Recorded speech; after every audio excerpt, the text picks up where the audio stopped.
All right. Thanks for watching the Budgeting ABCs template video series. In this next video, we'll be walking you through the steps of preparing your first draft budget. So let's get over to the template, and here we go.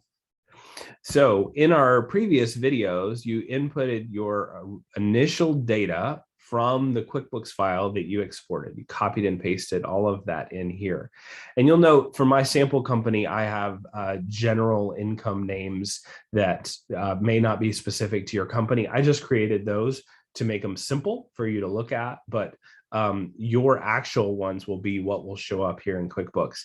Some versions of your QuickBooks file may have numbers in 3 different columns, depending on whether you're using sub accounts and some other things. So that's why I've got 3 columns allocated to the namespace.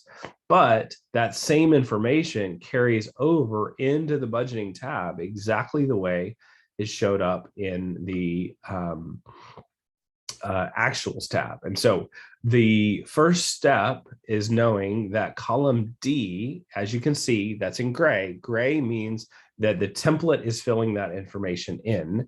So it's pulling the information over from tab A so that you have everything you need as a starting point. And it's pulling the 12-month data that was calculated in column F as your starting point.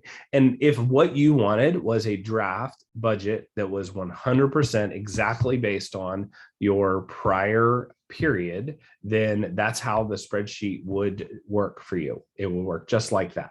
However, you may not want that. You may want some income rows to be higher. You may want some expense accounts to be lower. You may have other plans for different things that you want to move around. And so in the B tab, you're going to start working your budget, and depending on different things that you want to do, you can adjust things here. So for example, right now I have a 10% increase planned in income line 1. And so you'll see this number is just taking this number and multiplying it times 1.1. If I wanted it to double the plan from last year, I'll do times 2. The rest of the numbers are still showing exactly the same as the prior year. I'm just going to put this back so that it's easy for you when you come in. But you'll go through, maybe you say, you know what, I don't want these oddball numbers. It makes sense for actuals to be oddball, but I'm going to use round numbers. So maybe I'm going to call this exactly 10,000, and maybe I'm going to call this 6,500, and maybe this is going to be 2,000 because I think it'll go down. All of those things are going to make your budget a little more realistic as a financial projection. But you want to do that based on your knowledge of the things that you expect to happen in income 1, 2, 3, and 4, and 5, or your specific income categories. So start filling in your information, and you will have a projected budget that will give you a good taste of what you're expecting for the coming year.